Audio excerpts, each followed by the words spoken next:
बिरयानी सबको बहुत पसंद होती है, पर अगर बिरयानी वाला स्वाद पुलाव में ही मिल जाए तो आज का ये कम्फर्ट फूड बिल्कुल मिनटों में बनता है और इसका स्वाद बिल्कुल बिरयानी जैसा आता है। तो इसके लिए हमें सबसे पहले एक फ्लेवरफुल पानी बनाना है, जिसको हम यखनी बोलते हैं। तो उसके लिए यहाँ मैंने 3 कप पानी लिया है।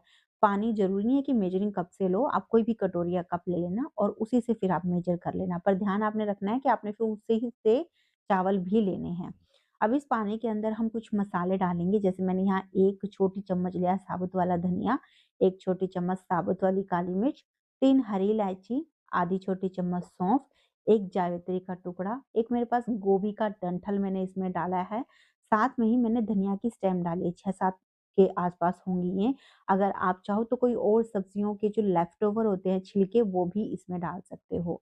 अब आपने तेज़ आँच पे इसको उबाल लेना है। कम से कम 10 मिनट के लिए आपने तेज़ आँच पे उबालना है, ताकि जो इनका फ्लेवर है मसालों का, वो पानी के अंदर तक आ जाए। 10 मिनट उबालने के बाद आप देख रहे हो पानी का जो कलर है बिल्कुल चेंज हो गया है अभी, तो बस आँच बंद कर देंगे और उसके बाद आपने इसको छान लेना है। छानने के बाद जो ये मसाले बचे हुए हैं, इनको आपने फेंकना नहीं है, आप इसको बिल्कुल अच्छे से पीस लेना और पीसने के बाद आप किसी भी सब्ज़ी में इसको यूज़ कर सकते हो।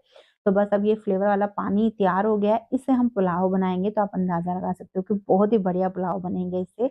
वैसे आप चाहो तो इसे सब्ज़ी में भी यूज़ कर सकते हो या फिर आप इससे सूप भी बना सकते हो, बहुत गज़ब का सूप बनेगा। अब इसके बाद हमें लेना है 1 कप बासमती वाले चावल और इन चावलों को हम हल्के हाथों से वॉश कर लेंगे। कम से कम 3 से 4 बार इसे बढ़िया से वॉश करना है। बस आप ध्यान रखना, जिस कप या कटोरी से आपने पानी लिया है ना, उसी से हमें यहाँ पर चावलों को नापना है। वॉश करने के बाद इसमें साफ पानी डालेंगे और इसे हम करीबन 10 से 12 मिनट के लिए रख देंगे। अब इसके बाद हमने रखनी है आँच पे कढ़ाई और इसमें हम करीबन 2 से 3 टेबलस्पून देसी घी डाल देंगे। पुलाव देसी घी में बहुत बढ़िया बनते हैं। वैसे आप चाहो तो यहाँ ऑयल भी ले सकते हो। घी को गरम करने के बाद इसमें आधी छोटी चम्मच डालेंगे जीरा, 1 चक्कर फूल, 1 तेजपत्ता और 1 काली इलायची और इनको हम भून लेंगे। उसके बाद यहाँ मैंने एक बड़े साइज़ का प्याज़ लिया और प्याज़ को मैंने यहाँ पर लंबा कट कर लिया है। अब इस प्याज़ को हम मीडियम आँच पे अच्छे से भूनेंगे। यहाँ पर हमें सिर्फ़ इसका कच्चापन ख़त्म नहीं करना है, हल्का-सा इसका कलर भी चेंज करना है।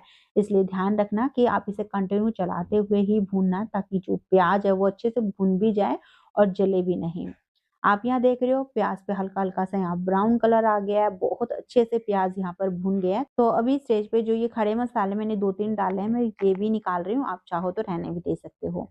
अब यहाँ पर मैं करीबन 1 छोटी चम्मच भर के इसमें लहसुन ऐड कर रही हूँ, साथ में 1 चम्मच मैंने यहाँ पर हरी मिर्ची डाली है। हरी मिर्ची आप अपने टेस्ट के हिसाब से थोड़ी-सी कम या ज़्यादा कर सकते हो और अगर आप लहसुन नहीं खाते हो तो लहसुन को भी स्किप कर सकते हो। बस अभी हल्का-सा करीबन आधे मिनट के आस-पास इसको भून लेंगे, सिर्फ़ इतना ही भूनना है जो लहसुन है उसका कच्चापन खत्म हो जाए। उसके बाद इसमें हमें सब्जियाँ डालनी है, तो उससे पहले आप आँच को कम कर देना, ताकि ये बाकी की जो चीज़ें हैं वो जले नहीं। तो सब्जियों में मैंने यहाँ पर 6 पीस लिए हैं गोभी के, करीबन आधा कप लिया फ्रेश वाली मटर, 1/4 कप गाजर, 1 कप के आसपास आलू और करीबन 1/4 कप के आसपास सोयाबीन पनीर। तो मेरे पास रखा हुआ था इसलिए मैंने पनीर ऐड कर दिया, आप चाहो तो स्किप कर सकते हो। और जो सब्जियाँ मैंने ली है ना, इनकी क्वांटिटी भी आप अपनी पसंद के हिसाब से थोड़ी-सी कम या ज़्यादा कर सकते हो। और इसमें से कुछ सब्ज़ी अगर आपको पसंद नहीं है तो उसको स्किप भी कर सकते हो।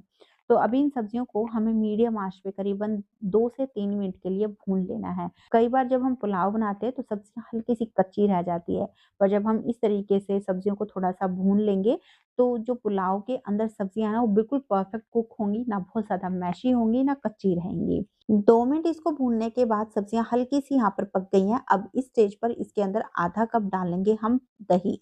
दही आपने फ्रेश लेनी है, ज़्यादा खट्टी दही यहाँ पर यूज़ नहीं करनी है और दही को डालने के तुरंत बाद आपने आँच तेज़ करनी है और इसे कंटिन्यू चलाते हुए पकाना है जब तक कि दही यहाँ पकनी ना शुरू हो जाए। छोड़ना बिल्कुल भी नहीं है, अगर आप छोड़ोगे तो हो सकता है दही आपकी यहाँ पर फटने लग जाए।